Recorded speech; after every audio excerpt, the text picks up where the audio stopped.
السلام علیکم ورحمۃ اللہ وبرکاتہ۔ ایک اور مختصر سی ویڈیو کے ساتھ آپ کے سامنے حاضر ہوا ہوں۔ یہ ویڈیو نتیجہ ہے ان کانورسیشنز کا جو پچھلے چند ہفتے میں میری کچھ لوگوں کے ساتھ ہوئی۔ وہ کانورسیشن کچھ اس طرح کی تھی کہ میاں بیوی میں کسی بات پر تلخی ہوئی، ناراضگی ہوئی، جھگڑا سا ہو گیا، اور انفارچونیٹلی وہ ان کی آخری گفتگو تھی۔ ان میں سے کچھ اس طرح کے کیسز بھی ہیں کہ شوہر جو ہے وہ جاب پر جا رہا ہے اور بیوی کسی معاملے میں شوہر سے الجھ پڑی، اور الجھن جو ہے وہ جھگڑے تک پہنچ گئی، اور شوہر جو ہے اس ناراضگی کی حالت میں گھر سے چلا گیا، اور پھر یہی ہوا کہ جاب پر اس کا انتقال ہو گیا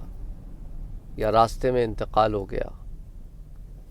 اور اب بیوی کو ساری زندگی یہ پشیمانی ہے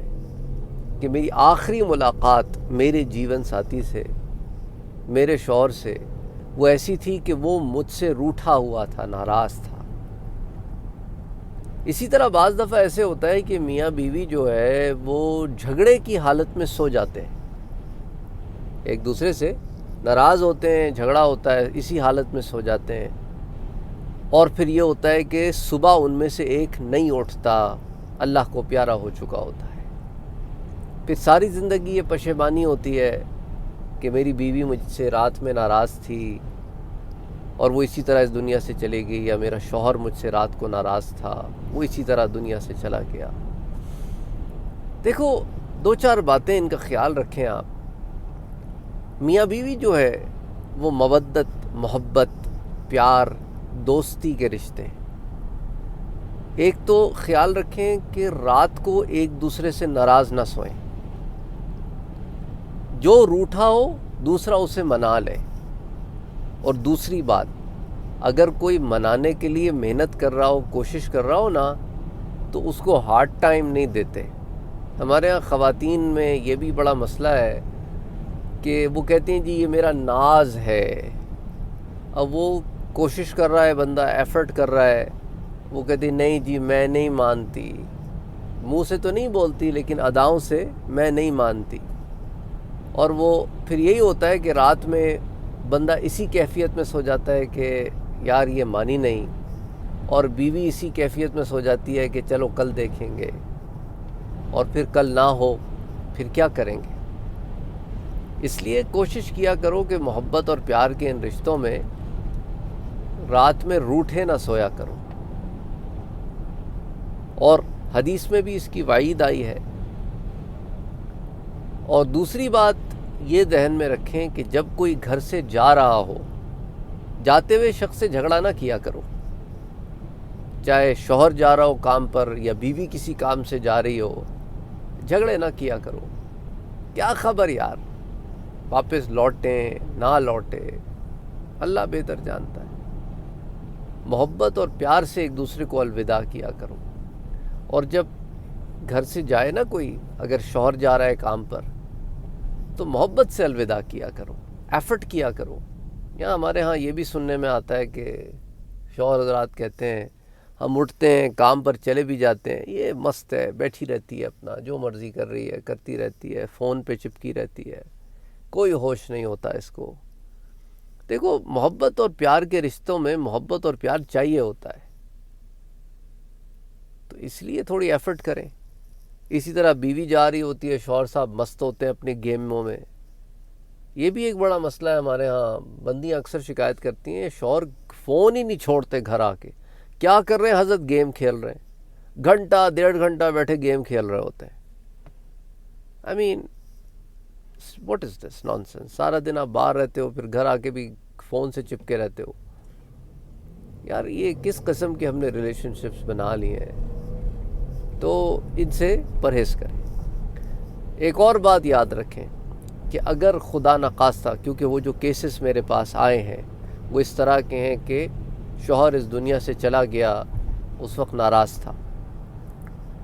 یا پھر ایسے کیسز بھی آئے ہیں کہ شوہر دبئی میں کام کر رہا تھا میاں بیوی کی فون پہ بات ہوئی، کوئی جھگڑا ہو گیا بات چیت میں، کوئی تلخی ہو گئی، اور اس کے بعد نیکسٹ ٹائم بات ہی نہ ہو سکی، یا کسی اور بیرون ملک میں تھا، تو ان تمام معاملات میں اگر ایسے ہو گیا کہ دونوں میں جدائی ہو گئی ہمیشہ کے لیے، تو اب آپ نے کیا کرنا ہے؟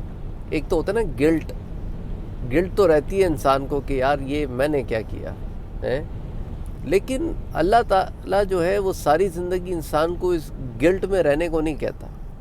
بلکہ اللہ نے ہمیں راستے عطا کیے ہیں۔ وہ کیا راستے ہیں؟ ان کے لیے دعائے مغفرت کرو، کیونکہ آپ کا ان کے لیے دعا کرنا انہیں اس جہان میں فائدہ پہنچائے گا جبکہ ان کی نیکیاں ختم ہو گئی ہیں، سوائے اس کے کہ انہوں نے کوئی صدقہ جاریہ کر رہا ہو،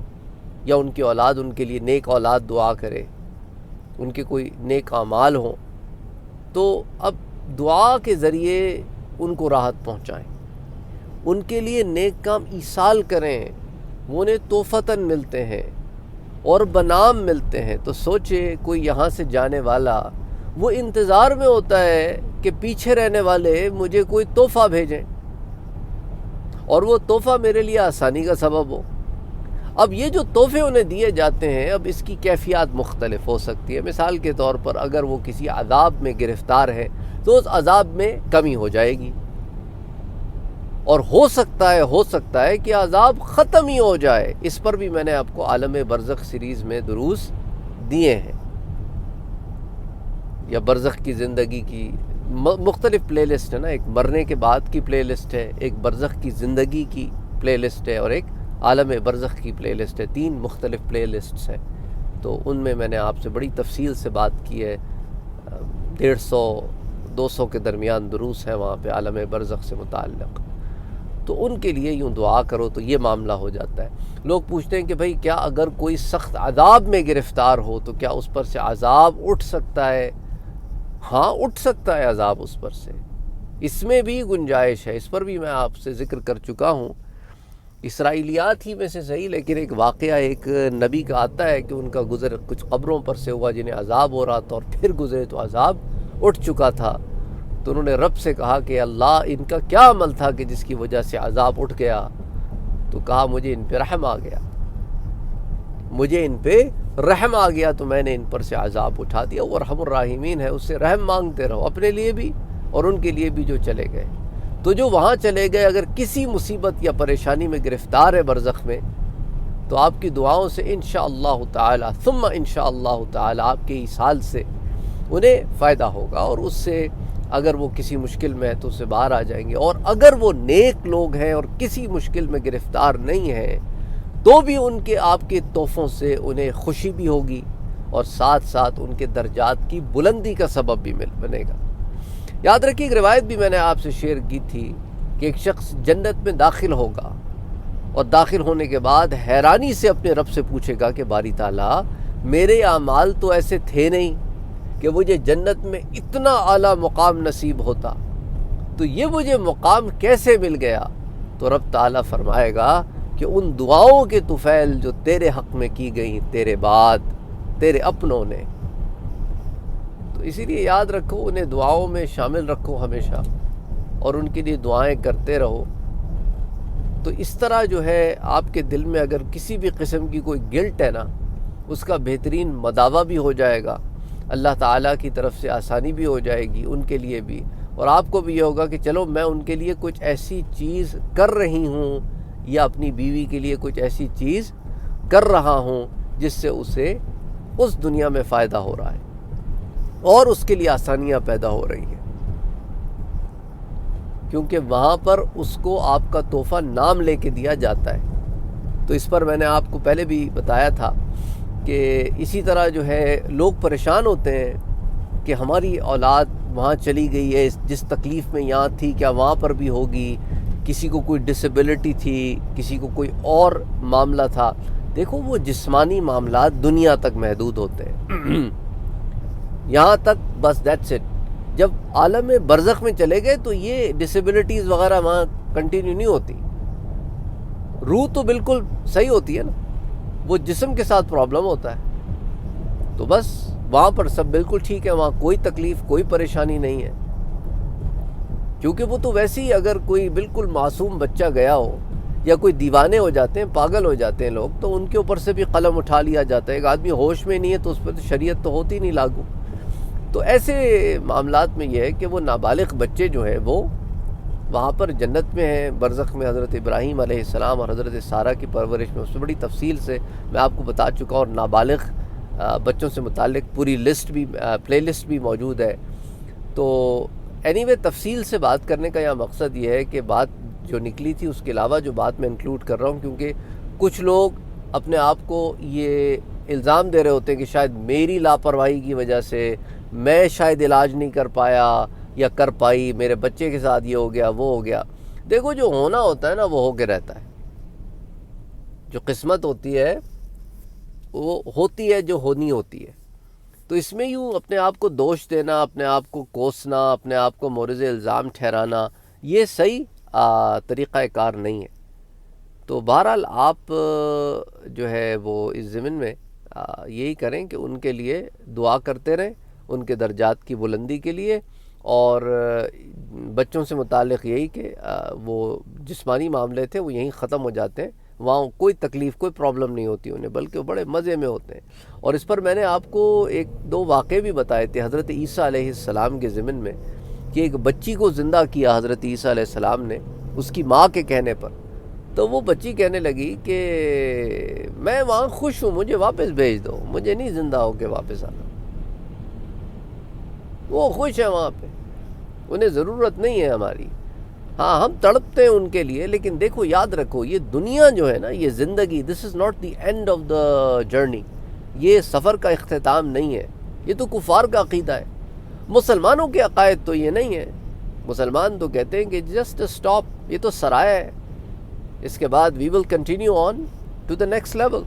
برزخ میں چلے جائیں گے انشاءاللہ تعالی، پھر وہاں ملاقاتیں۔ اب لوگ کہتے ہیں وہاں ملاقاتیں ہیں، ہاں جی وہاں ملاقاتیں ہیں، وہ یاد بھی کرتے ہیں دنیا والوں کو، دنیا والوں کے لیے دعائیں بھی کرتے ہیں، ان پر میں آپ کو تفصیل سے دروس دے چکا ہوں پہلے، تو اس لیے اس کے اوپر دوبارہ تفصیل میں جانے کی ضرورت نہیں ہے۔ میں اس درس میں بہت سارے ٹاپکس اس لیے کور کر رہا ہوں کیونکہ بہت سارے سوال جو ہے وہ برزخ سے متعلق آئے ہیں میرے پاس، تو چونکہ اب ہم بات کر رہے ہیں تو مختلف زاویے پر بھی بات کر لیتے ہیں تاکہ پھر ہر ایک کے لیے الگ الگ دروس نہ بنانے پڑے۔ تو بہرحال کوشش کریں کہ اپنے ان رشتوں کو سنبھالیں، ان میں محنت کریں، اور ایک دوسرے کا خیال رکھیں، اور محبت اور پیار سے رہیں، اور جانے والوں کے لیے دعائیں کرتے رہیں، ایصال کرتے رہیں۔ اللہ تعالیٰ میرے لیے بھی آسانیاں پیدا فرمائے، آپ کے لیے بھی آسانیاں پیدا فرمائے، ہمارے لیے اللہ تعالیٰ بہتریاں پیدا فرمائے، آمین یا رب العالمین۔ اللہم صلی وسلم وبارک علی سیدنا و حبیبنا و شفیعنا محمد صلی اللہ علیہ وآلہ وسلم۔